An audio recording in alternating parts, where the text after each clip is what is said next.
Hi అండి, నమస్తే. నేను మీ కమల. వెల్కమ్ టు కమల వంటింటి రుచులు.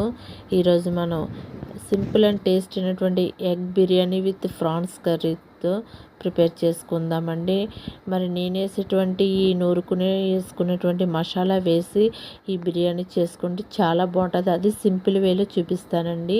దీనికోసం ముందుగా మనం ఎగ్స్ తీసుకోవాలండి. ఎగ్స్ తీసుకుని వీటిని అయితే బాయిల్ చేసుకోవాలి.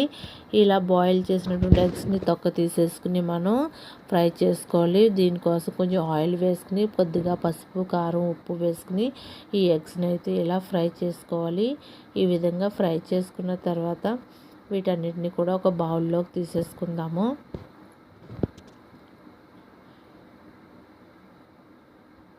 ఈ విధంగా తీసుకున్న తర్వాత దీంట్లోకి బ్రౌన్ ఆనియన్స్ కోసం మనం ఆనియన్స్ అయితే సన్నగా కట్ చేసుకుని ఈ విధంగా మెదుపుకుంటూ వేసుకోవాలండి. తక్కువ ఆయిల్లో కూడా మనం బ్రౌన్ ఆనియన్స్ ప్రిపేర్ చేసుకోవచ్చండి. చూస్తున్నారు కదా, ఈ విధంగా రావాలి. ఈ విధంగా వచ్చిన తర్వాత మనం ఈ ఆనియన్స్ని అయితే పక్కకు తీసేసుకుందాము. ఇదే ఆయిల్లో 2 నుంచి 3 టేబుల్ స్పూన్ల వరకు ఆయిల్ వేసుకుని 3 నుంచి 4 పచ్చిమిర్చి చీలికలుగా చీల్చుకుని వేసుకోవాలి. దీంట్లోనే సన్నగా కట్ చేసుకున్నటువంటి ఆనియన్స్ కూడా వేసుకుని ఫ్రై చేసుకోవాలి. ఇప్పుడు మనం బిర్యానీ సరుకులు అయితే వేసుకోవాలండి. చూస్తున్నారు కదా, చెక్క, మొగ్గ, లవంగాలు, అలాగే జాపత్రి, స్టార్ పువ్వు, అలాగే బిర్యానీ ఆకులు ఇవన్నీ కూడా మనం దీంట్లో వేసుకోవాలండి. ఇవన్నీ వేసుకుని ఒకసారి అయితే ఫ్రై చేసుకోవాలి. ఓకే అండి, ఈ విధంగా ఫ్రై చేయాలి. ఈ విధంగా ఫ్రై చేసిన తర్వాత దీంట్లోకి కొద్దిగా కొత్తిమీర, అలాగే కొద్దిగా కరివేపాకు కూడా వేసుకుని ఫ్రై చేసుకోవాలి.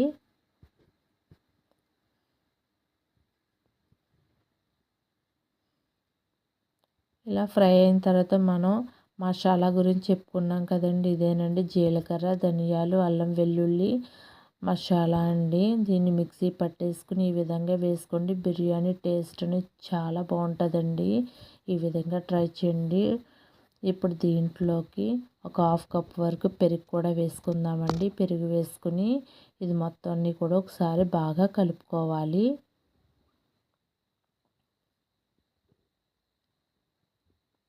ఓకే అండి, ఈ విధంగా కలుపుకున్నాం కదా. ఇప్పుడు దీంట్లోకి కొద్దిగా పసుపు, అలాగే 1/2 టీ స్పూన్ కారం, అలాగే రుచికి సరిపడా ఉప్పు కూడా వేసుకోవాలండి. ఈ విధంగా వేసుకున్న తర్వాత దీంట్లోకి మనం ముందుగా ఫ్రై చేసి పెట్టుకున్నాం కదా ఫ్రైడ్ ఆనియన్స్, అవి కూడా వేసుకుని ఒకసారి మొత్తం కూడా ఒకసారి కలుపుకుందాము. దీంట్లోనే నేను బిర్యానీ మసాలా ఉందండి, బిర్యానీ మసాలా కూడా వేస్తున్నాను. ఇప్పుడు మనం ముందుగా ఫ్రై చేసి పెట్టుకున్నాం కదండి ఎగ్స్, దాన్ని కూడా వేసి బాగా కలుపుకుందాము. అప్పుడు ఈ మసాలా మొత్తం ఎగ్స్కి అయితే బాగా పడుతుంది. ఓకే, చూస్తున్నారు కదా, ఈ విధంగా కలుపుకున్న తర్వాత ఇప్పుడు వాటర్ వేసుకోవాలండి. నేను ఇక్కడ చూపిస్తున్నటువంటి గిన్నెతో ఒక గిన్నె తీసుకున్నాను రైస్. గిన్నెకి 1.5 వాటర్ అయితే వేసుకోవాలండి. ఇలాగ వేసుకోవాలి. మీరు బియ్యం నానబెట్టినైతే ఇలా మూత పెట్టేసుకోవాలండి. బియ్యం నానబెట్టినట్లయితే ఒక గ్లాస్కి 1.5 వేసుకోవాలి. లేదంటే కనుక అప్పుడే కడిగి వేసుకుంటే 1కి 2 వంతులు వేసుకోవాలి. నేను బియ్యాన్ని ఇలాగా అరగంట సేపు నానబెట్టి పక్కన పెట్టుకున్నానండి. ఇప్పుడు మూత తీసి చూద్దాము. చూస్తున్నారు కదా, మనకు వాటర్ అయితే రోలింగ్ బాయిల్ అవుతుంది. ఇప్పుడైతే ఒకసారి సాల్ట్ చెక్ చేసుకోవాలి. సాల్ట్ చెక్ చేసుకుని మనం ఈ రైస్ అయితే వేసేసుకుందాం. నానబెట్టుకున్న రైస్ ఉంది కదండి, ఆ రైస్ అయితే వేసేసుకుందాము. మనకి బిర్యానీ అనేది బాస్మతి రైస్ తోటి కదా, నార్మల్ రైస్తో కూడా చేసుకోవచ్చండి. సేమ్ ప్రాసెస్లో చేసుకుంటే చాలా బాగుంటుందండి. ఒకసారి ఈ విధంగా కలుపుకొని మళ్ళీ మూత పెట్టుకోవాలండి. ఓకే అండి, చూస్తున్నారు కదా, ఈ విధంగా మూత పెట్టుకుని తీసిన తర్వాత మనకు వాటర్ అయితే మొత్తం ఎగిరిపోతుంది కదా. ఇలా ఎగిరిపోతున్నప్పుడు ఒకసారి చెక్ చేసుకోవాలి. ఇలా ఎగిరిపోయిన తర్వాత దీంట్లోకి ముందుగా ఫ్రై చేసిన ఫ్రైడ్ ఆనియన్స్, అలాగే సన్నగా కట్ చేసినటువంటి కొత్తిమీర ఇవన్నీ కూడా వేసి మూత పెట్టి 15 నుంచి 20 నిమిషాల వరకు లో ఫ్లేమ్లో మనం ఈ బిర్యానీని అయితే కుక్ చేసుకోవాలి.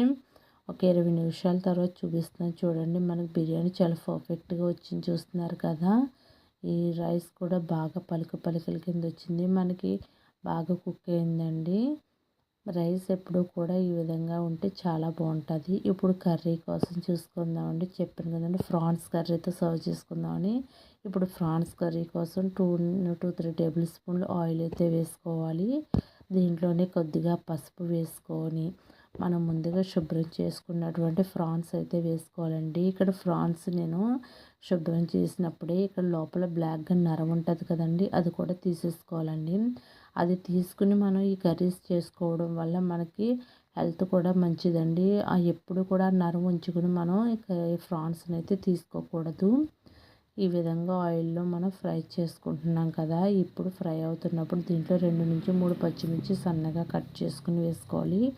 అలాగే సన్నగా కట్ చేసినటువంటి ఆనియన్స్ కూడా వేసుకోవాలి. వేసుకుని ఇవన్నీ కూడా బాగా కలుపుకోవాలి.